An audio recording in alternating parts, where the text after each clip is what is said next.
Hola, yo soy Lucía Hola, yo soy Cristina. y en el video de hoy, Vamos a tratar el tema de reflexión total interna. en la visión de los insectos. Bueno, para comenzar, vamos a hablar un poco sobre la historia de la luz. ¿Cómo se descubrió el fenómeno de la reflexión total interna? Antes de que la luz se aprovechara, los científicos buscaban la forma de canalizarla. Su propósito en ese entonces era más por entretenimiento. En realidad, uno de los primeros experimentos no fue científico, fue a razón de un espectáculo. Se demostró cómo un rayo de luz enfocada a un chorro de agua seguía la trayectoria de esta al caer. Su explicación se dio al estudiar cómo la luz viaja a menos velocidad por el agua que por el aire, de modo que cuando alcanza la frontera entre ambas, se llega a doblar. Llega a cierto punto en el que el rayo se ha doblado tanto que se vuelve a reflejar sobre el agua. Se abre un ángulo tan grande que no permite su escape. Cada vez que el rayo quiere abandonar el medio por el que viaja, esta especie de chorro de agua se refleja perfectamente y sigue el camino hasta que éste cae. Entonces llegamos a una conclusión. La luz se refleja por medio de un fenómeno denominado reflexión total interna, que se produce cuando un rayo de luz intenta salir de un medio en que su velocidad es más lenta a otro medio, con un determinado ángulo. Se produce entonces una refracción, de tal modo que no es capaz de atravesar la superficie entre ambos medios, reflejándose completamente. La velocidad es la misma para todas las longitudes de onda del espectro visible, pero cuando atraviesa sustancias materiales, la velocidad se reduce y varía para cada una de las distintas longitudes de onda del espectro. Este efecto se denomina dispersión. Gracias a este fenómeno podemos percibir los colores del arco iris. El azul del cielo se debe a que el sol se dispersa por toda la atmósfera. El blanco de las nubes o incluso la leche también se debe a la dispersión de la luz por las gotitas o las partículas de grasa que están suspendidas en este medio. Sin embargo, todo esto es posible por nuestros antepasados, desde el astrónomo matemático Snell van Rooyen en 1621, con las leyes de reflexión y refracción que llevan su nombre, leyes de Snell. Luego aquí en la línea del tiempo nos podemos ubicar y nos vamos a dar cuenta que poco después surge la teoría de Newton, en la teoría corpuscular, que luego fue desmentida por Foucault, quien por medio de experimentos logró contradecirlo. Sin embargo, al final Maxwell, unificando las ecuaciones del campo electromagnético, le dio fin a este experimento. Bueno, ahora vamos a ver los aspectos del campo de la óptica, de acuerdo a la reflexión.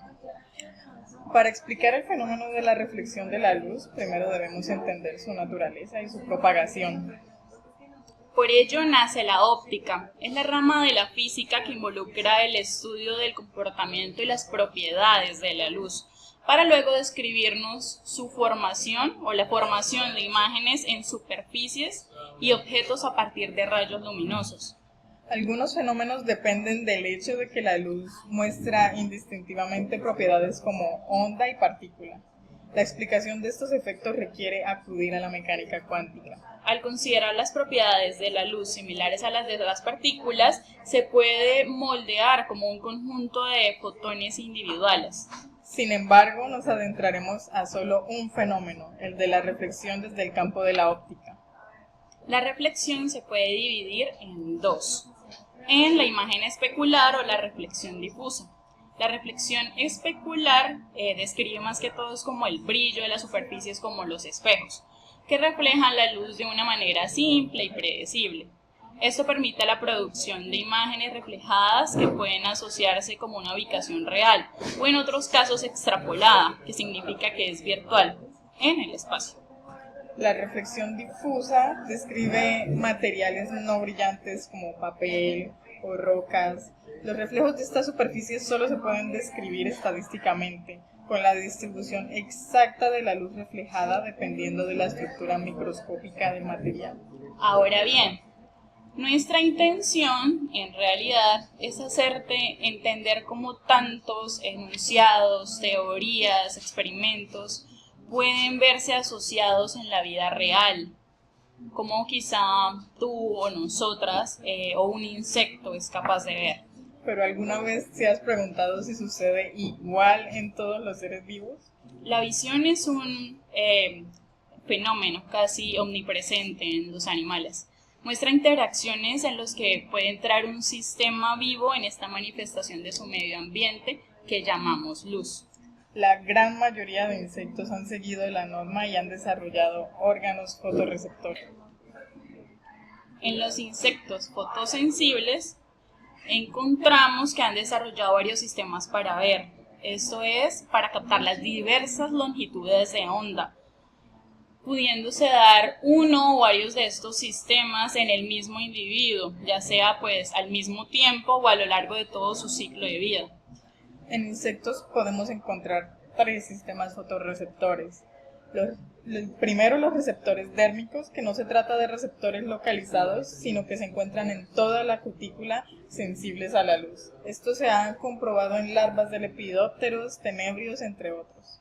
Una de las partes importantes de sus ojos son los ocelos, también denominados ojos simples. Están formados por una cantidad de omatidias, la mayoría de veces es solo una. En los ojos compuestos sucede diferente, hay una cantidad variable de omatidias que puede ir desde una en la hormiga obrera o puede darse hasta los 30.000 en las libélulas.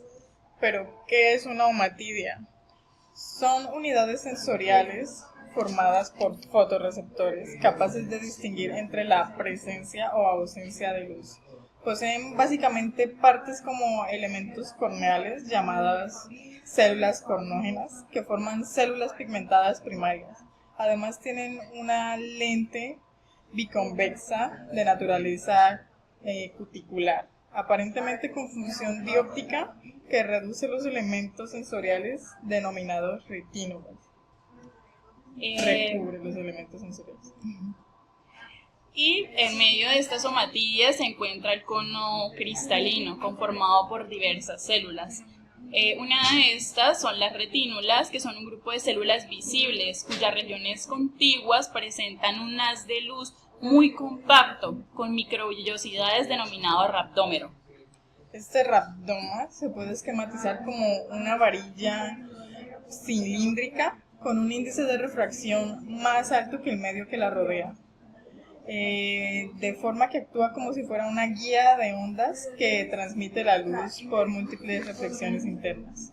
Sin embargo, existen dos tipos de ocelos. Los ocelos dorsales, que se encuentran en insectos adultos o en larvas como insectos semimetábolos, por ejemplo, lo que son las libélulas.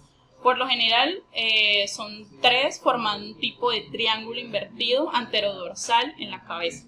Sus funciones no están del todo claras, puesto que sus campos visuales se superponen con los de los ojos compuestos. La formación de imágenes queda descartada, puesto que el plano focal de su lente cuticular cae por debajo del nivel de la retina. Tampoco son capaces de reconocer luz polarizada, ya que el rhabdoma parece girado en un ángulo demasiado elevado como para reconocerla. Estos ocelos dorsales están conectados por nervios directamente con el protocerebro. Los ocelos laterales, también llamados estematas, como su nombre lo indica, están situados a ambos lados de la cabeza. Su número es variable y no siempre constante en la misma especie. En estos es posible que se formen las imágenes sobre el rhabdoma, pero de una forma bastante curiosa. Esta forma curiosa se debe a que si el objeto está más cerca del ojo de la imagen, invertida o menos diferenciada, se forma en el rhabdoma proximal. Sin embargo, si la imagen está más lejos, la forma del rhabdoma será en el rhabdoma distal. El rhabdoma distal está formado por solo 3 células perceptoras, por lo que el estemata no es un órgano muy eficiente.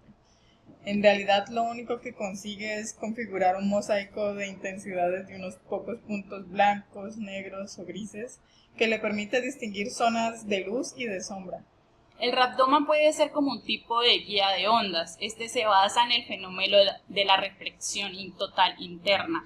La reflexión normal suele ser un rayo reflejado siempre que tiene menos intensidad que el rayo incidente. Sin embargo, en la reflexión total interna, la intensidad casi siempre es la misma.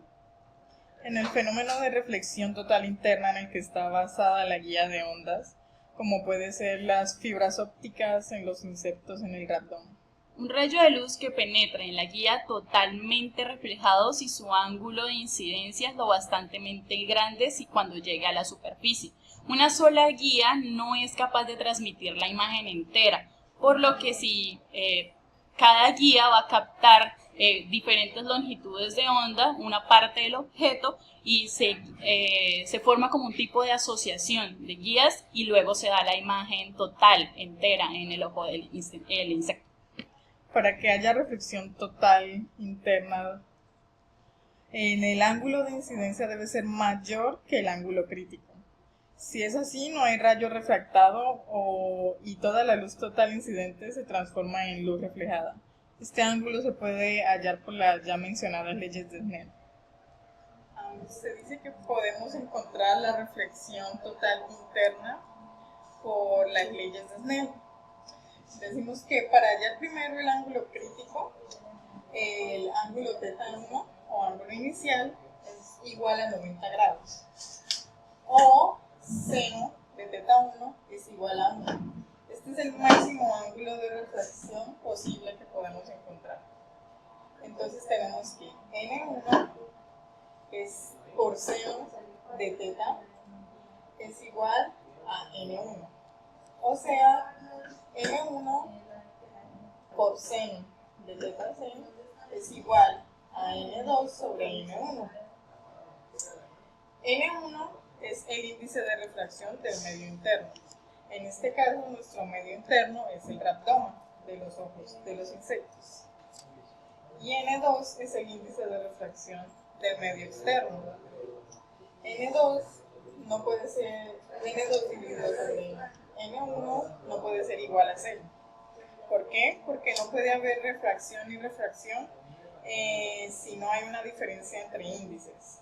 Así pues, el índice de refracción del rabdoma debe ser diferente al índice de refracción del medio externo. Ahora bien, como antes mencionábamos, el rabdoma actúa como una guía de ondas. Siendo así, llevado a la realidad desde la física, la resolución del rabdoma se mide por medio de la siguiente ecuación.